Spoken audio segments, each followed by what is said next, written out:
माननीय अध्यक्ष जी, मैंने मना किया, नहीं बोले। जहां तक मंदिर की बात है, अगर मंदिर का कोई वहां के पुजारी ये कह दे कि ये मंदिर जो है इसके ऊपर किसी ने एक ईंट लगाई हो, कोई ईंट छुई तक हो, कंक्रीट छुई हुई हो, आज वो मंदिर उसी हालत में बना है जिस हालत में था वो।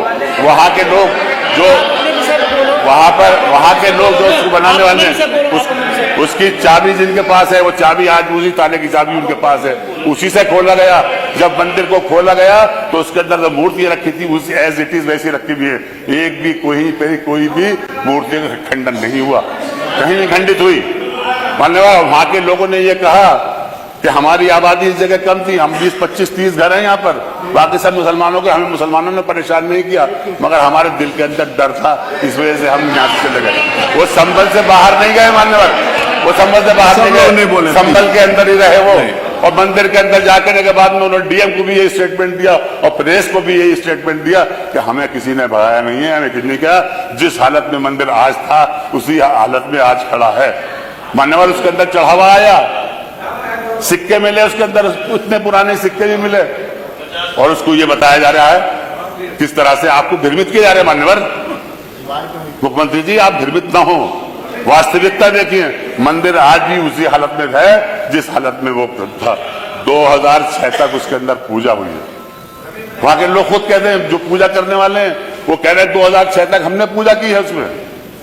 यहाँ किसी ने हमें भगाया नहीं है, किसी ने कुछ नहीं कहा, अपनी मर्जी से गए। हमने अपने मकान बेच दिए, यहाँ के घबराहट रहती थी दिल के अंदर, इस वजह से बेच दिए, कोई किसी ने हमें सताया नहीं। और इसको पूरा का पूरा राजनीतिक रूप दिया जा रहा। मैं समझता हूँ, देखिए, मैं जीत कर आता हूँ, मेरा 7वां टाइम है, मुझे हिंदू मुसलमान सपोर्ट देता है, मैं एकता का प्रचार करता हूँ, मैं एक रखता हूँ, और उस एकता का नतीजा है कि 1991 से मैं आ रहा हूँ और आज तक संभल में कोई झगड़ा नहीं। इस परंपरा को बनाए रखे मुख्यमंत्री जी, इसको बिगाड़े ना। आप अपनी सियासत के चक्कर में मुसलमानों को दूर कर रहे हैं। राजनीति के अंदर सबका हिस्सा होता है। आप चाहते हैं कि हम कुदरती को छीन लें, जहां 65% मुसलमानों की आबादी, वहां बीजेपी का जीत जाए, जहां के डीएम, जहां के डीएसओ, जहां का कमिश्नर, जहां का डीआईजी, अरे भाई शांत हो जाए, सबके सब लगकर मुसलमानों को वोट डालने नहीं दिया, छीन ली उनसे वोट की ताकत। उनके चेयरमैन जो वहां के थे, प्रधान जो थे, उनके घरों पर पुलिस लगा दी गई। इस तरह के आए, ये नतीजे सामने ना आए, ये बातें सामने ना आए, इसलिए ये झगड़ा कराया गया संभल के अंदर, जानबूझकर कराया गया भाजपा की सरकार ने। मैं कहता हूं माननीय अध्यक्ष जी, मैं तो ये चाहूंगा बनकर, आप इस सदन के अध्यक्ष, आप अपने साथ एक कमेटी लेके चलिए, आप लेके चलिए और देखिए जाके संबल में किसने क्या शुरू किया। ठीक है, आपकी बात आ गई। एफआईआर जो मरने वालों की जो एफआईआर हुई है वो भी बड़ी जबरदस्ती हुई है, उसके बदले पब्लिक नहीं मरा। अब बताइए कि हमारी मस्जिद, हमारे खिलाफ कार्रवाई, हमारे ही मर रहे हैं, हमारी मस्जिद हम ही मर रहे हैं, हमारे खिलाफ है, हमारे घरों के अंदर तोड़फोड़ हो रही है। ये तो ये चाह रहे हैं 2700 लोगों को नामजद किया गया, 2700 लोगों के खिलाफ एफआईआर, एकदम बुरा हाल।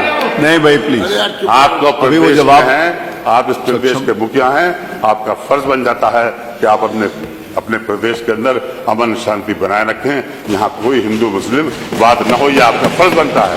इस फर्ज को निभाइए। मान्यवर, आप मुख्यमंत्री ही नहीं, आप किसी पीठ के पीठेश्वर भी हैं। किसी भी जाति, किसी भी समुदाय, किसी भी धर्म के अंदर आपस में लड़ाने की बात कभी नहीं की गई, मेल जोल रखा गया। अरे हमने तो ये देखा मान्यवर, जवाब नहीं प्लीज, माननीय अध्यक्ष जी,